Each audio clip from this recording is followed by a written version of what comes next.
Sebelum memulai news update, saya ingin menyampaikan bahwa seluruh tim Weekend Bros turut berbelasungkawa atas kejadian bencana banjir dan longsor Sumatera yang terjadi sejak November, dengan dampak yang masih belum terselesaikan hingga sekarang. Penderitaan saudara-saudara kita di Aceh, Sumatera Utara, dan Sumatera Barat adalah penderitaan kita semua. Semoga saudara-saudara kita di sana senantiasa diberi kekuatan dan kemudahan melewati kesuraman ini semua. Oke, sekarang kita masuk berita penting pertama. Bencana banjir dan tanah longsor Sumatera yang menimpa Provinsi Aceh, Sumatera Utara, dan Sumatera Barat mengakibatkan dampak kematian, kesakitan, kerusakan, dan kekisruhan politik. Bencana memprihatinkan ini telah menewaskan setidaknya 1.140 jiwa di akhir Desember, ratusan orang hilang, dan ribuan mengalami luka-luka. Dan sampai saat ini pemerintah dan BNPB masih mengupayakan penanganan bencana, meskipun hal ini sayangnya tidak bisa lepas dari polemik politik. Salah satu polemik menarik adalah kemunculan sang pemikul karung beras untuk dibagikan ke warga. Jadi ingat cerita Umar bin Khattab yang membawakan dan memasak makanan langsung untuk rakyatnya yang kelaparan. Pak Zulhas mirip sama cerita itu ya. Cerita Sinterklas juga sama seperti itu, memikul kantung besar di bahu berisi mainan untuk anak-anak baik. Keliling-keliling mikul karung itu pekerjaan yang melelahkan dan bikin lapar. Makanya enaknya setelah itu makan sate sambil nyerutu 70 juta. Penonton gak usah julid ya, kalian gak ada aksi nyata, tapi banyak banget nih cuap-cuapnya, gak ada tindakan nyata. Nah, kekisruhan politik yang muncul sekarang, itu bahkan Aceh sampai mengibarkan bendera bulan bintang lagi, bahaya. Betul. Walaupun memang Aceh setelah otonomi, diberikan otonomi khusus pasca dia itu memang sudah resmi ya bendera itu kan ya. Jadi salah satu bendera, walaupun memang tidak ditetapkan tuh maksudnya bendera apa yang kemudian boleh dikibarkan. Karena maksudnya memang bendera yang kemarin dikibarkan itu selain si bendera putih, itu kan sebenarnya ada nyambungnya sama gerakan Aceh Merdeka kemarin. Tapi nggak apa-apa nggak sih? Ya. Kan makar katanya makar. Wajar jatuhnya sebagai orang Aceh mungkin ya. Beberapa aspek. Kalau gue memikirkan sebagai orang Aceh tinggal di sana nggak dibantu sama pemerintah, pasti kesel. Ya kan, of course wajar. Walaupun saat gue sempat nelfon orang Aceh langsung, ya kan dia bilang ini adalah satu upaya untuk membuat kisruh. Bikin pecah belahan bangsa, makanya. Tapi kan udah dibantuin, digotong-gotongin beras, beliin. Itu dia masalahnya, makanya. Bahkan TNI polisi pun turun ke situ kan untuk ngebantuin orang Aceh. Jadi ada kekisruhan politik yang sengaja dimunculkan supaya bikin seolah-olah pemerintahan tuh nggak bantu Aceh. Karena orang Acehnya langsung bilang kita nggak mau merdeka kok, kita nggak mau memisahkan diri dari Indonesia. Betul. Dan itu yang mengibarkan bendera itu nggak paham apa-apa soal sejarah Aceh. Katanya. Oke. Kata teman gue di Aceh yang langsung. Walaupun maksudnya bencana ini juga terlalu spotlight banget nih di Aceh. Padahal kan maksudnya dampaknya Sumatera Utara sama Sumatera Barat juga terkena dampaknya juga tidak main-main ya sebenarnya. Tapi kenapa cuma Aceh doang nih? Karena dulu sempat ada tsunami besar di Aceh. Dan pasti kan mereka membandingkan kan, dulu tsunami besar di Aceh, itu kan bantuan dari pemerintah, bantuan internasional masuk segampang itu. Sedangkan sekarang kok bantuannya susah. Internasional ditahan, lokal pun susah masuk. Ya. Banyak banget memang terdampak ya. Aceh Tamiang. Ya kan, daerah Tapanuli juga, segala macam. Dan bahkan ada yang bilang ya, pohon-pohon itu mas, nanti kita bahas lagi tuh. Ada yang bilang bencana tsunami dulu, korbannya hampir sama kayak, atau bahkan sekarang sudah sama dengan korban banjir sekarang. Masya Allah. Gila sih. Makanya kok nggak jadi bencana nasional, aneh kan jadinya. Iya bener. Tapi jauh juga sih Al. Apanya? 700.000 nggak sih zaman tsunami? Ya. Korban maksudnya, korban meninggal. Korban jiwa betul. Di era itu. Jadi wajar. Meninggalnya 700.000 ya? Gitu ya? Yang terdampak. Jadi mungkin ada alasan juga pemerintah tidak menetapkan bencana nasional. Karena dianggap bisa menanggulangi itu di level provinsi. Begitu, itu alasannya juga. Tapi maksudnya terlepas dari kemudian ini bencana nasional atau enggak, ini percepatannya sih percepatan apa tuh maksudnya? Percepatan pembantuannya, akses putus segala macam. Kan 2 minggu sempat rakyat Aceh nggak bisa ngapa-ngapain. Itu yang dibahas tadi masalahnya. Itu ya kan, kenapa kok nggak bisa secepat dulu pas di Aceh tsunami itu? Karena kementerian udah banyak. Kementerian kita udah banyak, banget. Tapi kenapa percepatan untuk penanggulangannya ini tidak bisa secepat itu. Dan pada saat dikonfirmasi juga Badan Nasional Penanggulangan Bencana juga merasa maksudnya ada beberapa budget-budget yang jadi memang banyak banget kebiasaan tuh Indonesia tuh masalahnya. Yang penting presiden sudah hadir. Aksi simbolik. Tenda BNPB langsung dipasang. Jadi percepatan itu dilakukan setelah ada perhatian khusus dari Bahlil datang gitu kan, dibilang nyala kan listrik kan. Sebentar, emang nyala sih sebetulnya kan. Nyala sebentar gitu kan. Pas ada presiden. Abis itu mati lagi. Tapi mungkin ada beberapa alasan-alasan di balik itu kita nggak tahu kan. Mungkin PLN-nya mungkin belum sanggup, harus mengalihkan listrik dari mana, kita nggak ngerti. Dan terima juga dong permintaan maafnya. Beliau kan juga udah menyampaikan minta maaf kalau maksudnya memang fasilitas listrik yang disediakan belum menjangkau sampai ke pelosok dan segala macam. Nah, kan kita terima karena kan kita terbiasa memaafkan budaya timur nih. Iya dong. Menteri minta maaf ya kita maafkan. Nanti minta maaf lagi kita maafkan terus gitu aja sampai kiamat H-2. Oh ya, sampai kiamat ya. Iya dah. Kita budaya maaf, budaya timur. Itu. Satu polemik lain datang dari Wakil Ketua Komisi 4 DPR, Alex Indra Lukman, mengkritisi pemanfaatan kayu gelondongan oleh warga di Sumatera Utara.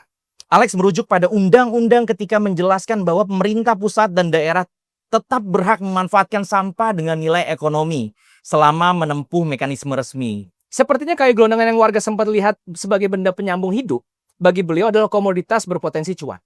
Bagi rakyat, gelondongan kayu itu berbunyi gemuruh, sementara bagi beliau gelondongan kayu itu berbunyi cicing-cicing, cicing-cicing. Polemik lain terjadi dalam rangka menjernihkan pemikiran rakyat tentang bencana banjir Sumatera yang penuh kabut keterbelakangan. Hasan Nasbi, mantan kepala kantor komunikasi kepresidenan, berpandangan cerdas bahwa penggundulan hutan disebabkan oleh minum kopi, makan gorengan, dan punya handphone. Enak tuh, brilian sekali. Memang kritik-kritik dari Wahabi lingkungan itu sebetulnya datang dari antek-antek. Wah, komplit tuh semua. Sementara itu menurut saya penggundulan kredibilitas karakter seseorang seringkali disebabkan oleh terlalu banyak bicara dan terlalu banyak bergaya sok paling pintar. Antara itu, atau yang namanya mantan memang selalu punya kecenderungan cari perhatian biar dilihat lagi sih. Sedap, mantan siapa nih, Pit? Seharusnya sih move on aja ya. Karena mantan itu tanda inkompetensi seseorang dalam melaksanakan perannya sebagai significant person. Nah, gimana? Di balik program itu kan memang kita membutuhkan industri sawit ini kan memang perlu digenjot nih. Agak aneh sih ya, karena sebenarnya beberapa video yang sempat gue lihat kemarin itu katanya nggak ada sawitnya. Jadi memang penggundulan itu ada beberapa wilayah di Aceh penggundulannya nggak ditanamkan sawit, tapi malah jadi tambang emas. Oh, itu yang agak aneh. Di mana? Gue nggak tahu. Gue pernah lihat videonya, emang beberapa tambang itu digundulkan tapi nggak ada sawit. Jadi informasi sawit di sana itu nggak sebanyak itu sebetulnya.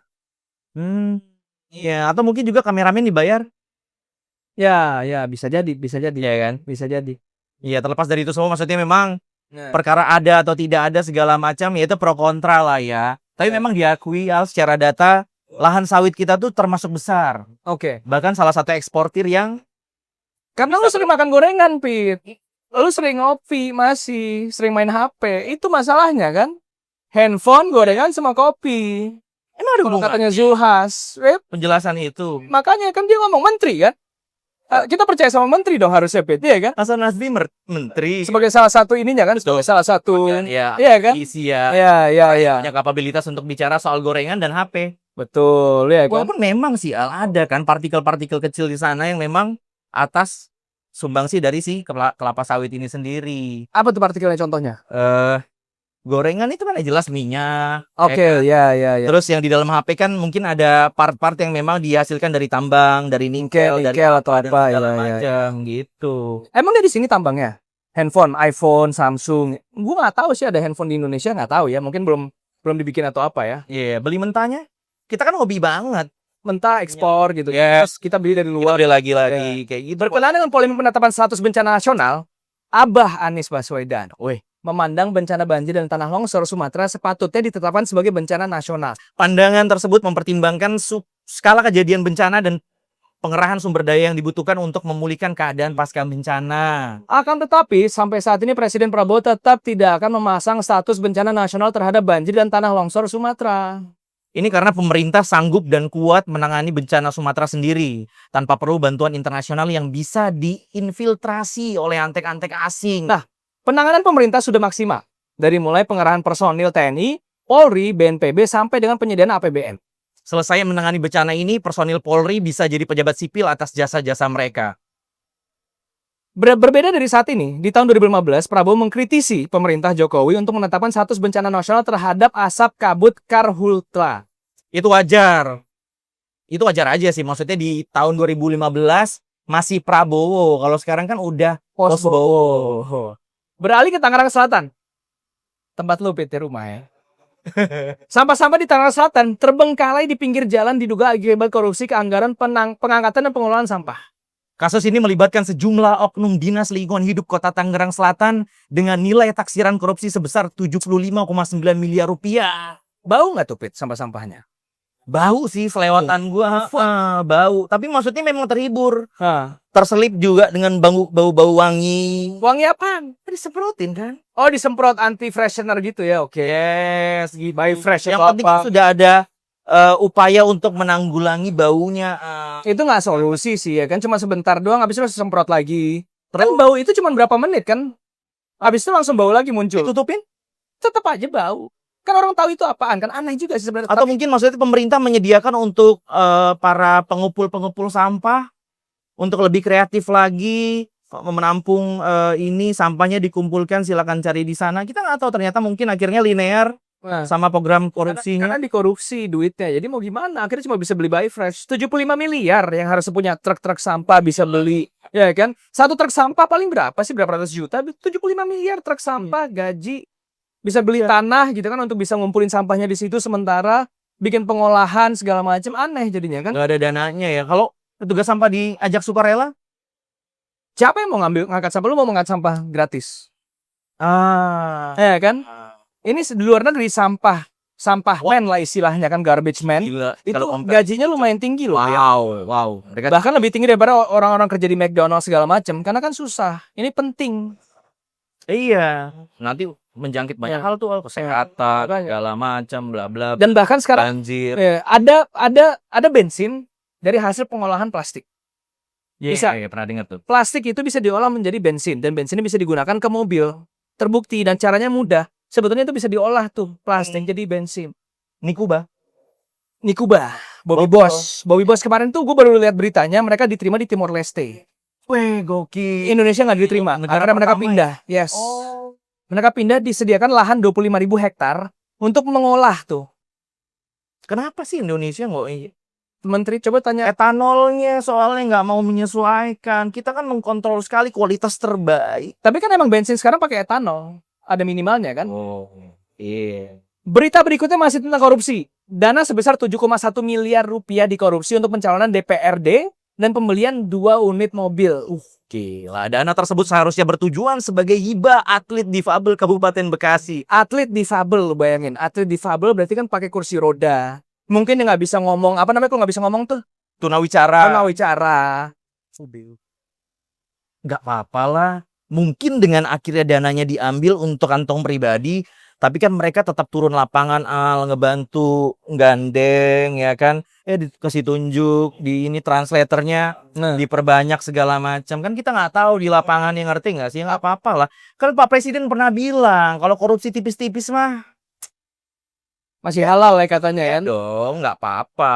Atau mungkin atlet difabel daripada nggak dipakai duitnya kan nggak bisa nyetir mobil, mending dipakai sama DPRD untuk beli mobil 7,1 M. 2 mobil. 7,1 M 2 mobil dapat tuh Ferrari. Tujuannya kan kayak gitu. Jadi atlet-atlet nanti dimasukin ke dalam mobilnya untuk nganter-nganter gitu kan. Untuk nganter-nganter gitu. Kalau yang nggak butuh mobil, ya nggak apa-apa kalau butuh suatu saat nanti gitu kan. Ada mobilnya kok. Suatu saat nanti.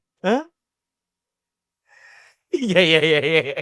Berita berikutnya datang dari DPR RI. Gali Kartasasmita, anggota Komisi 11 DPR RI, mencetuskan ide meniru Uni Emirat Arab untuk menghadirkan industri kasino. Menurut Gali Kartasasmita, ide ini out of the box dan berlatar sejarah. Ketika Gubernur Ali Sadikin di 1967 melegalkan perjudian yang mendatangkan keuntungan besar. Kader Golkar memang kreatif dan inovatif. Terakhir kali ketuanya meresmikan lapangan padel di kantor Golkar dengan diskon khusus anggota. Tuh.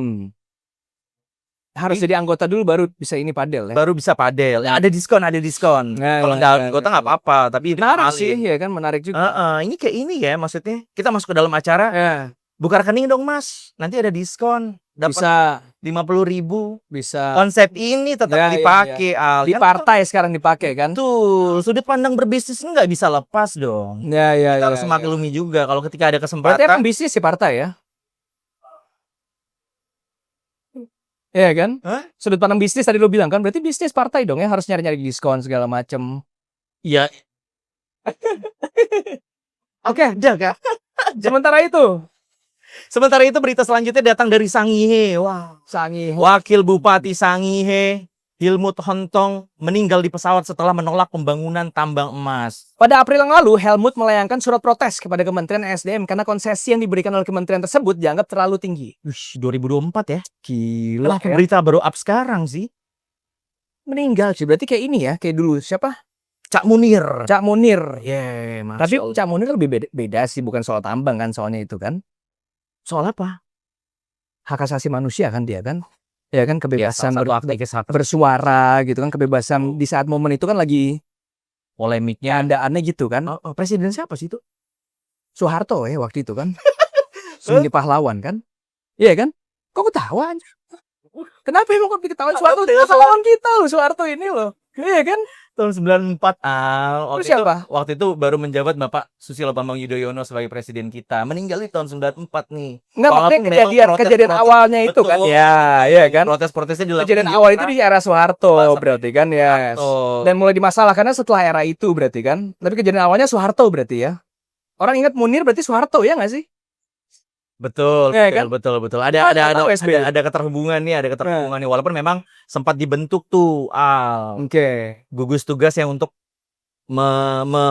menelusuri bagaimana dibalik aksi pembunuhan ini. Ini pembunuhan. Iya, terbukti di pengadilan pembunuhan. Yang jadi menarik, kasus ini tuh udah masuk 21 tahun. Pasca Cak Munir meninggal. Di mana ada salah satu peraturan di Komnas HAM kita. Ya.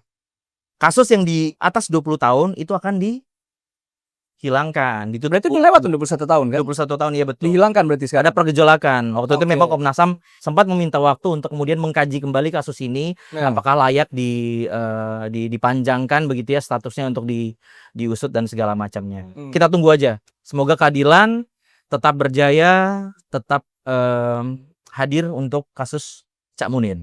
Ya, apalagi sekarang soal tambang emas. Jangan sampai nanti kejadian ulang ya. Betul. Nah, ini Sangihe ini juga gitu. Ada kaitannya. Mungkin apa kali, ngerti nggak sih, sakit perut biasa. Indikasinya kan kita nggak tahu kan di pesawat. Soalnya kan sama di pesawat keracunan dengan tipe keracunannya yang sama cuma sebentar langsung meninggal dunia di atas pesawat kan. Gelam di lautan, aku bisa diracun di udara. Efek rumah kaca. Oh gitu. Sampai bikin satu lagu untuk mengenang korban-korban yang meninggal diracun. Siapa aja tuh Bang Bet? Ya, lagu itu khusus untuk salah satunya kan diracun di udara, berarti kan spesifik. Cak Munir tuh berarti ya. Waktu itu akhirnya menyusul lagi nih satu wakil bupati. Berita tidak penting peristiwa yang dibahas karena seharusnya tidak perlu terjadi atau hal tolol yang memberatkan atau memusingkan. Sebelum kita mulai, saya ingin mewakili tim Weekend Bros untuk menyatakan keprihatinan atas kecelakaan mobil MBG di SDN Kalibaru 01. Tanggal 11 Desember, SDN Kalibaru 01 sepertinya sedang upacara ketika mobil MBG menerobos pagar sekolah dan menabrak para siswa dan guru di lapangan. Diketahui korban terdiri dari 21 orang siswa dan seorang guru. Berita tidak penting pertama. Presiden Prabowo menjenguk korban kecelakaan di RSUD Koja dan sempat menjanjikan makan ayam goreng kepada seorang korban. Tapi kemudian mengganti janji makan ayam goreng jadi makan bubur ayam. Setelah mengetahui kondisi gigi pasien belum memungkinkan untuk mengunyah makanan keras. Itu pasti kejadian sangat tidak awkward, mengalir penuh ramah tamah dan penuh kehangatan. Berita tidak penting berikutnya masih berkenaan dengan MBG. Wakil Kepala Badan Gizi Nasional Nani Sudaryanti Deang mengusulkan ide peningkatan antusiasme makan anak-anak dengan cara membuat pengantar MBG mengenakan kostum Power Ranger. Bagus ya idenya, selain makan bergizi gratis, MBG berarti bisa main badut gratis. Masih terhubung dengan MBG, berita tidak penting berikutnya, tayangan video akun Instagram inilah.com menampilkan Kepala Badan Gizi Nasional Dadan Hindayana sedang bermain golf di tengah situasi bencana Sumatera. Video tersebut berintensi menerangkan konfirmasi Dadan bahwa dia mengakui memang bermain golf untuk menggalang dana bantuan bencana Sumatera. Saya baru tahu ternyata golf bisa untuk kepentingan pengumpulan dana amal. Gimana cara bahas sumbangannya? Mungkin begini contohnya, saya jual ginjal nanti uangnya untuk amal bencana Sumatera. Atau mungkin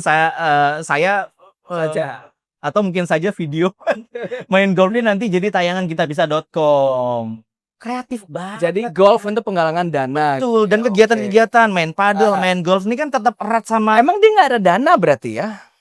Harus ngegalang dana lagi. di Rangkal. di ini golf itu kan. Aneh juga sih sebenarnya, bagian dananya banyak gitu kan. Tapi kan kita pernah bahas, Al, main golf nih kan ada hubungan sama bisnis, sama relasi yang ngerti nggak sih? Kan dia membuka peluang untuk orang-orang kaya untuk menyumbangkan apa yang mereka ngerti nggak sih? Tapi nggak mesti golf juga kan. Golf kan notabene kita harus, itu kan mahal golf. Di tengah polemik bencana penghematan uang gitu kan, butuh uang untuk dialirkan ke sana, malah dia main golf. Opsinya lagi, opsi lainnya apa? Pakai dana sendiri. Kenapa nggak punya dana kok? Ya kan, kenapa harus minta sama orang lain gitu kan? Dananya ada di situ. APBN-nya banyak kok, kenapa nggak ditapin dari situ? Seperti contohnya Aceh dulu mungkin ya. Tsunami 2004. Apalagi ya? Iya, tapi kan memang programnya buat rakyat, Al. Jadi dia memastikan dana yang dipakai adalah dari rakyat juga. Karena harus betul. Ya kan, pakai izin kan? Kalau mau penggalangan dana kan. Nah, bagaimanapun cara penggalangan dananya, beliau-beliau itu harus memperoleh izin seperti yang disampaikan oleh Menteri Sosial Gus Ipul. Betul. Berita terpenting berikutnya adalah pernyataan Menteri Sosial Gus Ipul tentang penggalangan dana sosial harus ada izin demi mencegah penyelewengan. Berarti korupsi dana bansos oleh Menteri Sosial Juliari Batubara di tahun 2020 itu terjadi karena tidak ada izin. Nah, dampaknya kalau misalkan nanti dia pas lagi main golf itu dia harus pakai izin, kan nanti ada auditnya kan. Ya, auditnya itu nanti takutnya bahaya bisa merambah kemana-mana. Akhirnya ketahuan kalau dia sering ngasih uang ke amal, zakat gitu kan, positifnya gitu kan, kita nggak. Dalam segmen kali ini alinya lumayan tajam nih ya. Kilang Opitnya kurang tajam nih. Kenapa dikumpul di opit nih? Lu udah ngambil untuk najemin berita-beritanya. Ingat lo tadi. Baca dong, makanya Fit sudah ada persiapannya. Sudah diberikan dari sehari sebelumnya. Adaptasi itu juga diperlukan. Ada persiapan reading gitu seperti kan. Prabowo yang kemudian awalnya nawarin ayam goreng jadi bubur ayam. Berarti kan memang adaptif banget nih pemerintah kita. Ya. Dong. Ya. Nah, gue pun melakukan adaptasi nih hari. Oh, adaptasinya apa tuh contohnya? Menumpulkan dari ayam goreng ke bubur ayam gitu kan. Jadi giginya udah gak terlalu tajam gitu ya. Bagus. Alhamdulillah. Oke, cukup sekian. WB News Update kali ini. Yes. Tunggu kami lagi atau selanjutnya. Berita tidak penting selanjutnya. Setelah ambruk, Menko Pemberdayaan Masyarakat resmikan konstruksi pesantren Al-Khwarizmi dengan pembiayaan APBN sebesar 125 miliar. Pesantren Al-Khwarizmi ambruk karena kegagalan struktur fondasi bangunan akibat peningkatan bangunan tanpa izin. Jadi pesantren pakai APBN? APBN? Iya dong, wajar dong.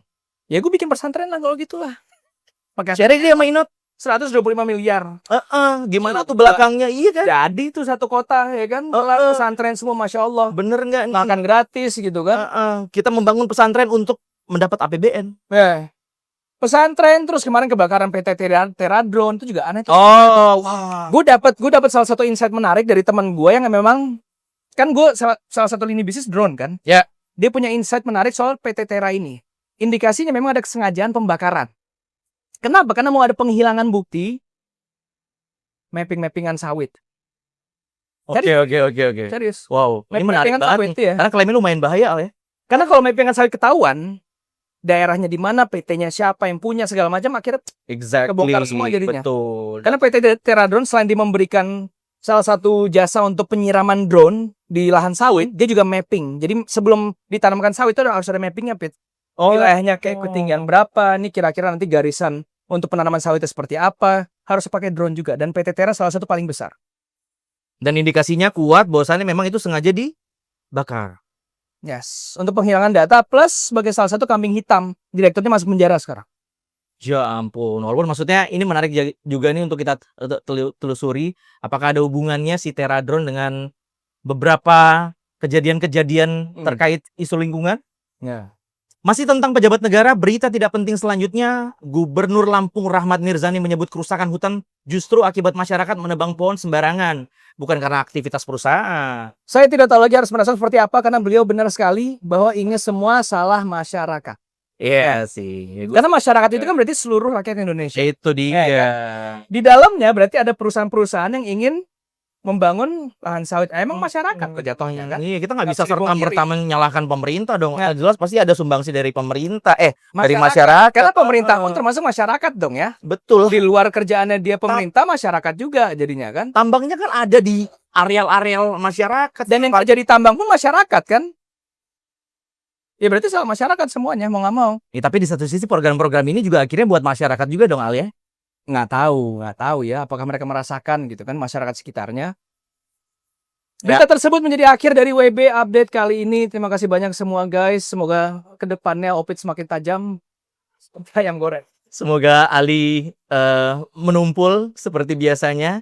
Kita terima lagi kita terima lagi. Kita datang kita datang lagi. Oke, udahan guys, udahan. Cukup. Terima kasih banyak. Ya, oke, baik. Assalamualaikum warahmatullahi wabarakatuh. Oke.